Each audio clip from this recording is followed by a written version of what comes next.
বিসমিল্লাহ সাল্লাতু ওয়াসসালামু আলা রাসূলিল্লাহ সাল্লাল্লাহু আলাইহি ওয়াসাল্লাম। আমেরিকাকে ইরান এবং চায়না রাশিয়া এমনভাবে ট্র্যাপ করছে ভাই, আপনি বইলা বুঝতে পারবেন না। মানে যে অবস্থা এখন খুবই খারাপ, করুণ অবস্থা।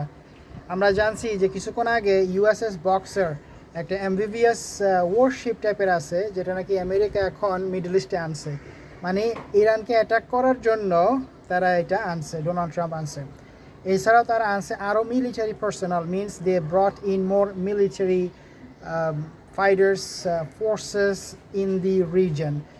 তারা মিলিটারি বিল্ড আপ বলতেছে এটাকে, আসলে এটা মিলিটারি বিল্ড আপ না। কারণ মিলিটারি বিল্ড আপ যখন আপনি করেন তখন আপনি এইটাও মনে রাখেন যে আমি যখন কাজ শেষ হয়ে যাবে, কারণ আমি তো মিলিটারি বিল্ড আপ করতেছি একটা কারণে, একটা উদ্দেশ্যে। এই উদ্দেশ্যটা যখন শেষ হয়ে যাবে, গোল যখন আপনার ফুলফিল হয়ে যাবে, তখন আপনি কি করেন, চলে যাবেন। কিন্তু এই ক্ষেত্রে এটা মিলিটারি বিল্ড আপ না, এই জন্য যে আমেরিকা চলে যাওয়ার কোনো উপায় আর নাই। কেন উপায় নাই আমি আপনাকে বলি। রবার্ট পেপ নামে একজন আছে, আপনার প্রফেসর আছে শিকাগো ইউনিভার্সিটি। সে বলছে যে ইরান ইচ্ছা করে আমেরিকাকে এই সমস্ত মিলিটারি ইকুইপমেন্টগুলো আনতে বলতেছে।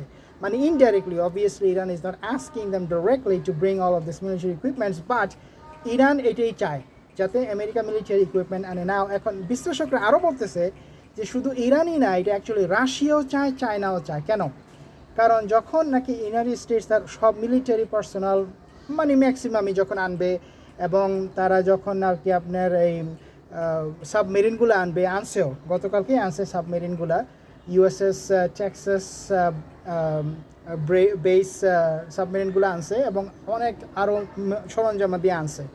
যখন এগুলো আইনা রাখছে এবং এগুলোকে তাক করে রাখছে ইরানকে আক্রমণ করার জন্য, তখন আপনি দেখেন চায়না এবং রাশিয়া কিন্তু স্যাটেলাইট দিয়ে এই সমস্ত মিলিটারি ইকুইপমেন্টগুলোকে তারা ট্র্যাক করতেছে। রেডার সিস্টেম যেগুলো আছে এগুলোকে ট্র্যাক করতেছে, এবং সেন্সিটিভ ইকুইপমেন্ট যেমন আপনার যে তাদের যে মিলিটারি একটা এয়ারক্রাফট আছে, sentinel, I think the name I forgot 3, এই যে মিলিটারি একটা এয়ারক্রাফট আছে, এটাও আনছে মিডল ইস্টে, এবং অন্যান্য অনেক কিছু তারা আনছে শুধুমাত্র ইরানকে ধ্বংস করার জন্য।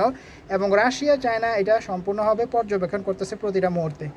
তো বিশ্লেষকরা বলতেছে যখন নাকি আমেরিকা ফিল করবে হেই আমরা যেহেতু কিছু আনছি এখানে, আমরা তো যে কোনো মুহূর্তে আক্রমণের শিকার হইতে পারি, রাশিয়া আক্রমণ করতে পারে, চায়না আক্রমণ করতে পারে, তাহলে একটা কাজ করি আমরা, চলো কিছু লোক কমাইয়া চলে যাই এখান থেকে, ইরানকে এত গুরুত্ব দিয়ে লাভ নেই, পারবো না, দরকার নেই, রাশিয়া যে কোনো মুহূর্তে আক্রমণ করতে পারে।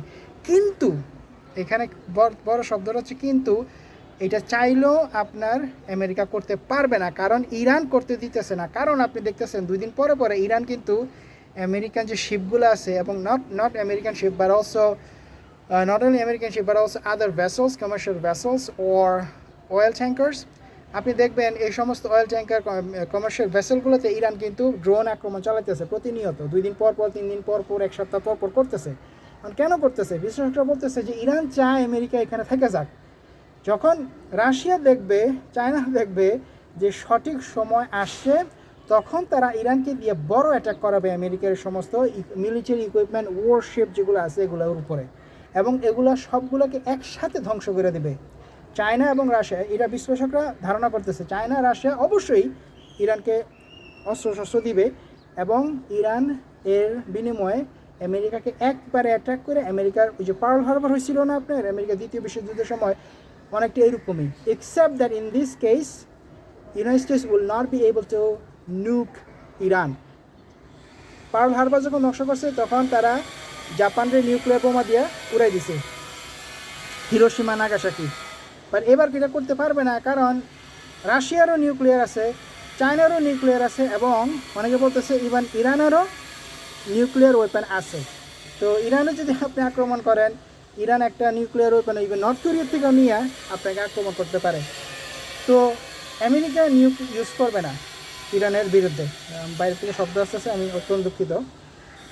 তো বর্তমানে এটা হচ্ছে একটা ট্র্যাপ, মানে এটাকে বলে রবার্ট পেপ যেটা বলছে এসকেলেশন ট্র্যাপ। বাট আমি বলতেছি যে এটা অবভিয়াস যে এসকেলেশন ট্র্যাপ হোক অথবা যে কোনো ধরনের ট্র্যাপ হোক, এটা সম্পূর্ণ ইরান, রাশিয়া, চায়না এবং টার্কির কারসাজি।